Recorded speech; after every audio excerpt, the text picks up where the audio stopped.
being in a relationship, it has its challenges. But watch closely as we talk about how to stop the doubt in your relationship.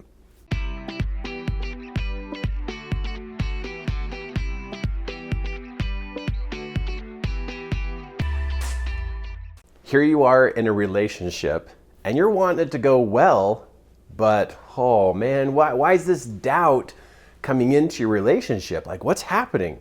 You got these questions going on. You kind of look at this relationship and you're wondering about it. You may even feel like this inside feeling like you are almost wanting to pull away from this relationship, kind of distance yourself from this person. Well, this doubt in your relationship, maybe before you make a final decision, let's talk about some things about what may be happening in your relationship, because it would not be good if there was just some small tweaks that you could do that you would miss that and you would actually get rid of this relationship or step away from it. So let's talk for just a moment about where or why or how this doubt in your relationship has even come from. Well, in a relationship, when we first are connected and we're communicating in a relationship, there's a lot of new things, a lot of fresh things that are happening. And that can be very exciting in a relationship. As time goes by in a relationship, no matter what kind of relationship it is, because an amount of time has gone by, our mind wears off of the new and starts to look at everything that is now going on. Our mind is gathering evidence. It gathers information and it gathers evidence, and that's its job every single day. The mind is constantly evaluating the surroundings, checking on people, checking on things, checking on everything. The mind's constantly gathering information. But what kind of information, what kind of evidence is the mind gathering? When we have a small difficulty, just a little one, we have a small difficulty with a person, our mind can actually turn and start to look at what other difficulties we're having, what other challenges we're having. Now, wouldn't you agree that being in a relationship already has its own challenges and difficulties, right? Because there's difference of opinions, difference of flavors, difference of favorite things. So there's always these little differences, but after the newness of the relationship, the mind starts to notice these differences. But it's what we do with this evidence and what we do with this information that can dramatically affect our relationship. Let's check this out. In a relationship, there's one type of evidence and there's another type of evidence. I'm going to call this the good evidence, and I'm going to call this the negative side of gathering evidence about this person you have a relationship with. If we gather too much evidence about what is wrong, we can push anything away. We could push a person away, we can push an opportunity away, we can push anything away if we gather enough bad evidence. But if we gather enough good evidence, we can pull something close to us. We could engage closer with that. We could desire to have a better connection with that person. So it really comes down to, how are we weighing out this evidence that we keep picking up on each day? Now, I've been married for 27 years. And over 27 years of marriage, I've found that there are things about myself, there are things about my wife, Kim, that literally I could find enough evidence about myself to remove myself from a relationship. I could nitpick me to literally death. Really. I could nitpick myself of all the things I do wrong, all the things that I forget, everything that I'm not good at, and I could find enough evidence to justify me to walk away from the relationship. I could find enough bad things in another person to push them away. You could do the same thing. You could nitpick yourself so bad and get so consumed with everything you do wrong, you could actually, in that moment, just decide you're completely worthless and walk away. You could do the same thing.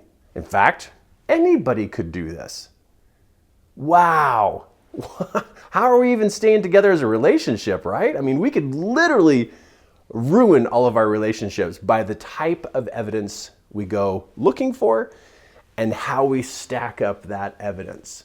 You could have a couple children and one, or maybe you have a couple children, or you've seen this happen before, but you can have a family that has a couple children, and there's this one child that causes all the problems, this one child that causes all the difficulty. And all this attention gets pointed at the child, that child has all these challenges.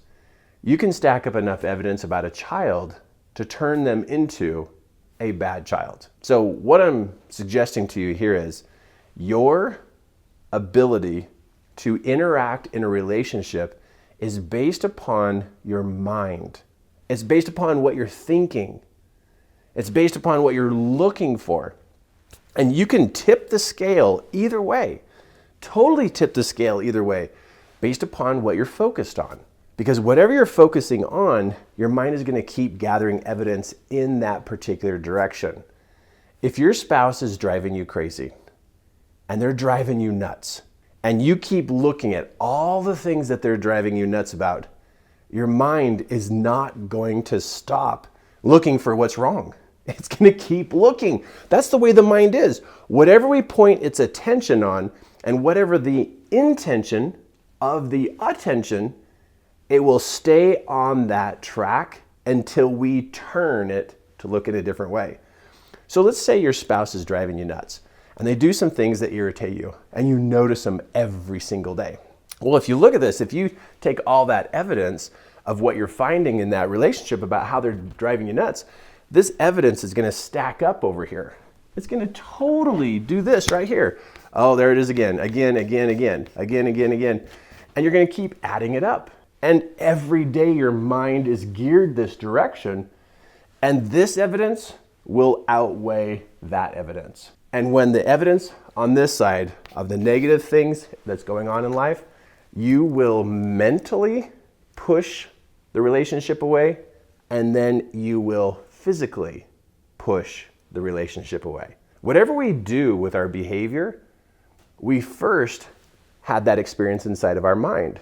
So as soon as we mentally start to be tired of somebody, it's only a matter of time before we physically try to remove that person from our life. Either we go away or they go away. Now that's not a healthy relationship. Like I said before, I could do this to myself by the evidence I gather about myself or the evidence I gather about Kim. I mean, my wife, Kim, she could stack up the evidence over here enough to go, why am I even with Kirk? Right? She could do that. But here's the part to think about is this. We got to stack up the evidence over here. And if we're not looking over here for the evidence of what's good, it gets out of balance. And it comes over here and then you start to doubt. You start to doubt the relationship.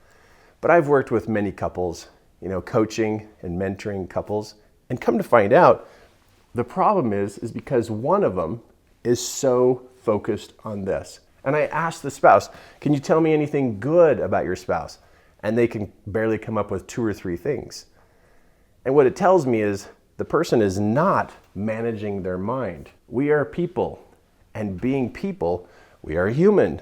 And being human, we make mistakes. And when we make mistakes, what happens is if the person who is in the relationship with us, they don't let go of those mistakes, then it just starts to add up as credits or discredits at us. And it will ruin the relationship. Now, when something does go wrong, of course you need to have conversations, right? You sort things out. But it's how you stack the evidence. And it's sad.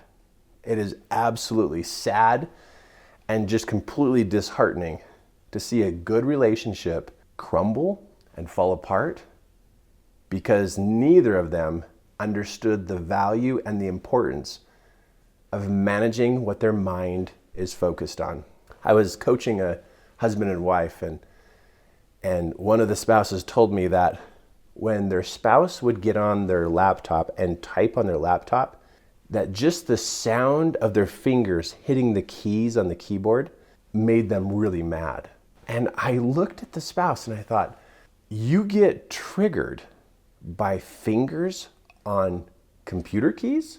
Like just that noise? And they're like, oh, I just can't stand the way that they type. I go, well, how? What else? What other ways should they type? I don't know. They just need to type different. I sat there just like flabbergasted, like, what is this person's problem? I said, well, what other things drive you nuts? Oh my goodness. They came up with the biggest, longest list of all these things that their spouse drove them nuts. And then you can tell where I went with my next question. Well, what do you like about your spouse? And over here, they got like 30 things, 30 on the list of everything that they don't like. And then when it came to the good, they came up with like 4. It made sense.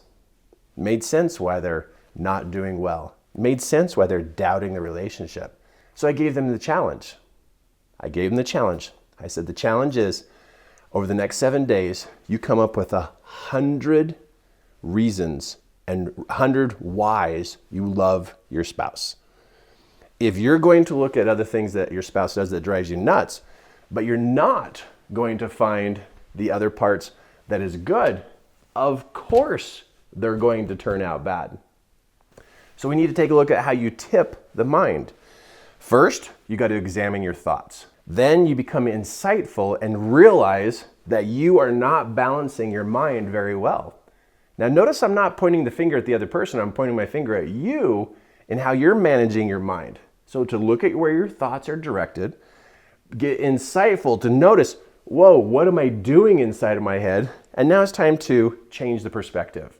Be able to adjust this. Be able to take a look at things in a more balanced way. If you have a lot of evidence over here and hardly any evidence over here, you need to take a look at the way you're thinking, what you're focused on. But if you want the relationship to turn out well, even though you're in a place of doubt right now, if you want this relationship to turn out well, it's going to be required of you to literally find 100 reasons why this is a great relationship. 100. If you don't manage your mind, you can't manage your relationship. Relationship is a connection. It's a physical connection. It's an emotional connection. And it's also a mind connection. And if your mind wanders and starts looking for only the things that are wrong, it's just a matter of time before the relationship is over or struggling. But it is a game changer. It is a game changer to get the other side of your mind activated in finding what is good. 100 different things that you love about this relationship. 100. Before you ever even think about putting distance between you and the other person in this relationship, do your list of 100. And if you want to go the extra mile, a list of 200. I know you're thinking, oh, that's a lot of work.